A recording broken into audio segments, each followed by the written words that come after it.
used to work at the bowling alley from 2 p.m. to 10 p.m., an odd but seemingly ordinary routine for me.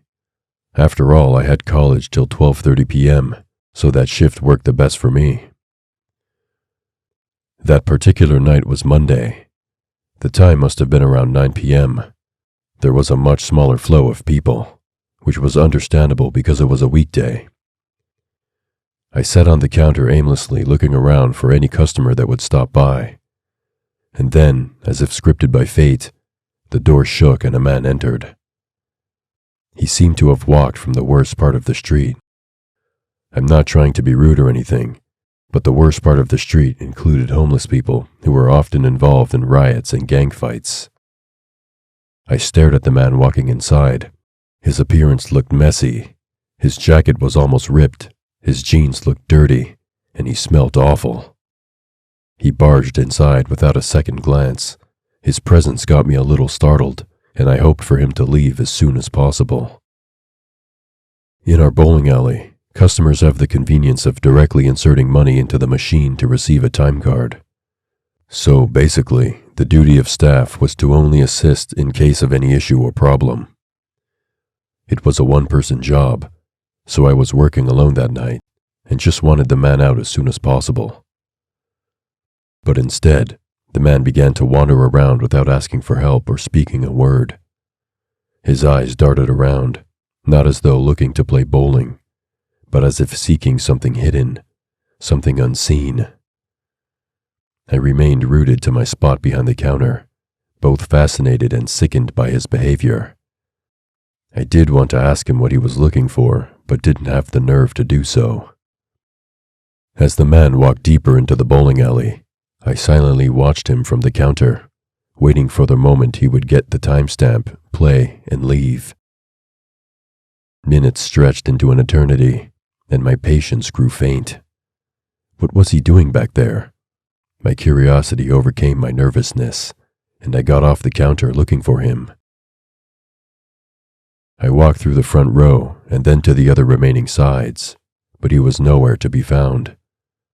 I also cautiously listened to any signs of movement or voice, but nothing worked. The man remained elusive and everything seemed like a dream. My body became wild with fear. However, I was also determined to find him. So, thinking he would have probably gone to the washroom, I walked towards there.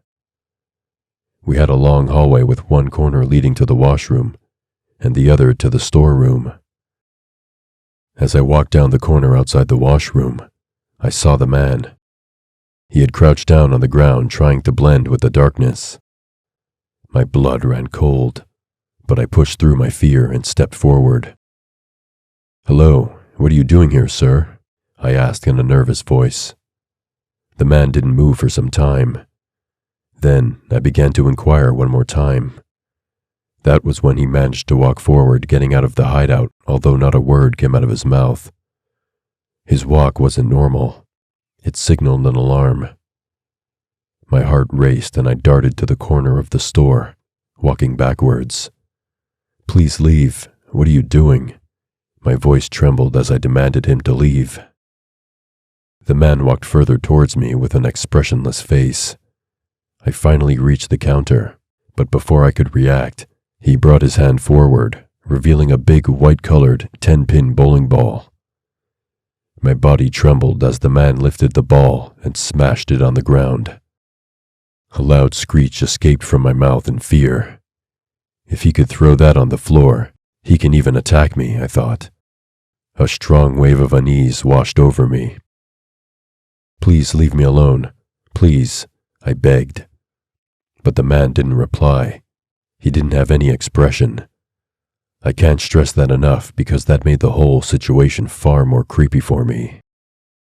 Then, all at once, the man began to walk closer towards me. With trembling hands, I began to dial 911 and ran inside the washroom. The police cars arrived sooner than anticipated. They quickly took the situation under their control, and that man was arrested.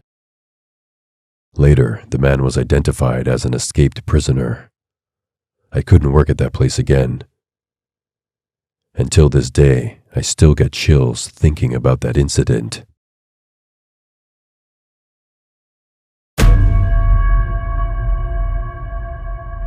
This has to be the creepiest thing to ever happen to me, hands down. I was in high school, and my friends and I would go bowling often after school. After that, 3 of us would head to a cafe for a good afternoon meal, which was really close to the bowling alley.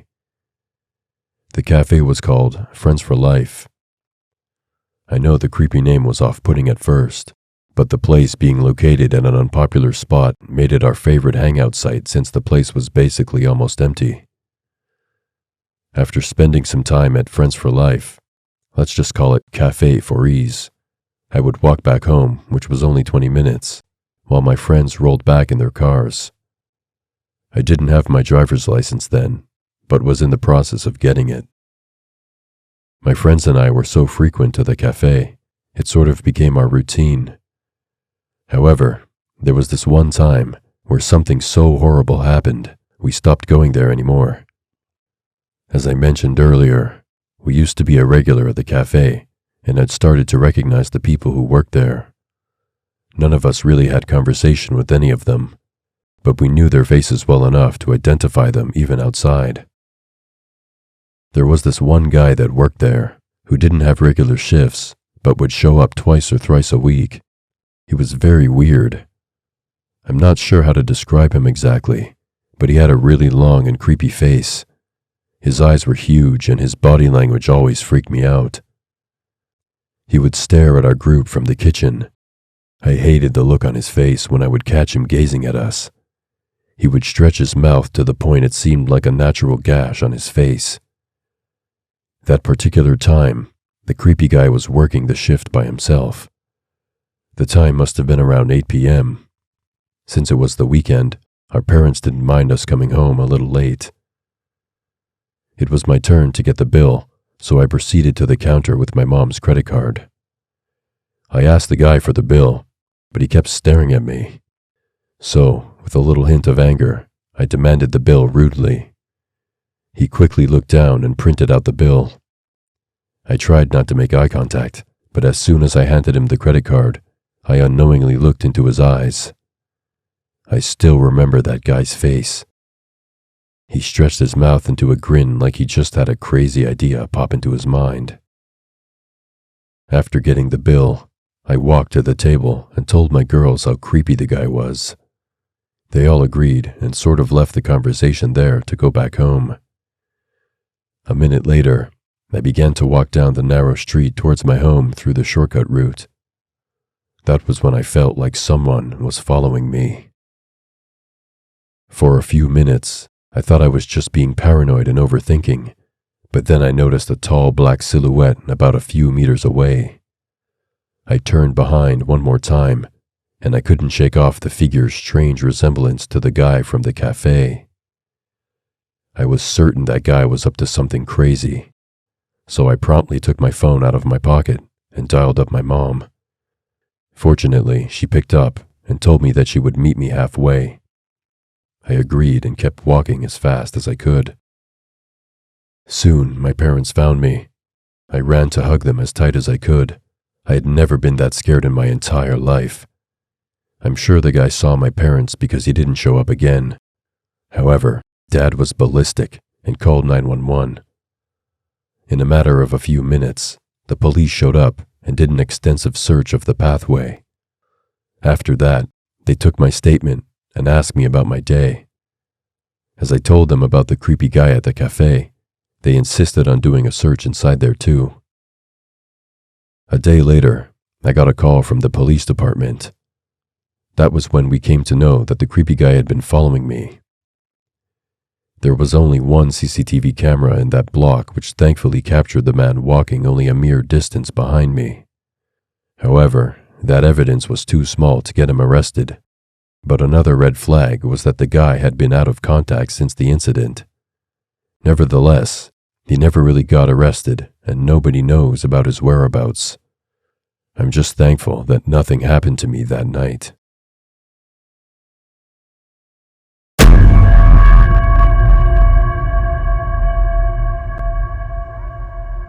My friends and I have this unbroken ritual to spend our Friday nights together. That particular night, we decided to go bowling. After about an hour, the drizzling rain turned into a full-blown thunderstorm and heavy rainfall. My apartment was quite far from the bowling alley, so I decided to call it a night and left home. As I was driving back home, I realized that the heavy rainfall had turned the offside road into something more akin to a river, with rainwater gushing and flooding the path ahead. I drove with caution, trying not to skid or slip. I was desperately hoping to reach the highway and stop by a gas station until the rain subsided. Thankfully, I found one and pulled over. The rain had been wild. I was drenched despite my short walk from the car to the gas station canopy. I fumbled in my pocket for a lighter, finding comfort in the familiar routine of lighting a cigarette.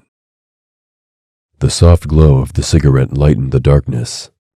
The rain continued to pour down stronger than before, showing no signs of stopping, so I glanced at my phone. The time was 11 p.m. It was indeed getting pretty late, and I thought the smart decision would be to head back home. I got to my car. It was weird my car keys were on the ground. I quickly grabbed them and began to start my car. However, as I turned on the key, something felt off. The engine didn't start. My car was quite old, so that wasn't a big deal. But what was alarming is that I heard a weird sound coming from the back seat of my car. I remained still in fear. Then once again, I heard a faint sound of movement behind the car seat. I was certain now. Nervously, I turned my head around. "Who is it?" I asked anxiously, not sure what to expect. There was a brief moment of silence, and then suddenly, a disheveled figure slowly emerged from behind the seat. It was a man. My heart hammered inside my chest. I nervously tried to ask the man what he was doing inside my car, but I remained numb. He explained his desperate situation, the fear in his eyes matching the unease in my own. "I saw your car at the gas station. I need your help. They're going to hurt me. I don't want to do anything bad. I just need a place to hide," he replied. My mind was going wild. I didn't know what to believe and what not to. I kept quiet and drove forward. The rain didn't intend to stop anytime soon, and I didn't want to be rude and ask the guy to leave while it was raining like crazy. However, I was also terrified. A disheveled, dirty-looking man had snuck inside my car without my permission. That was already a red flag. I really didn't want to take the burden of somebody else when I myself was going through so much. "I don't know you, and I don't think I can go any further with you inside my car," I said, not thinking about the consequences. I think I must have pissed him off at that point, because he yelled in a rude tone to stop the car. I did as he said, and he jumped to the front seat trying to steer the car. The car slid towards the curb and hit a tree. I told you, didn't I? You've made me so angry. You don't listen at all or what?" the man uttered. My anxiety and paranoia overpowered any compassion that I felt before. Although I was fearful, I pushed the man to the side, but he lunged back at me with a cylindrical tool. I don't know what it was, but after he hit me with that, I lost consciousness. When I woke up, I was at a hospital. I suffered a severe concussion, lost my wallet and phone. The doctor told me that the police patrol had found me lying unconscious on the road with severe bleeding from the head. Cops had already towed my car and took it to the service center. It was definitely a horrifying night. Although 2 years have passed by, the hooligan was never traced or caught, and none of the missing items were retrieved. I get startled and anxious every time I think about that incident. It honestly has to be the worst experience of my life. I've stopped driving alone at night, and that was indeed my last time going to a bowling alley.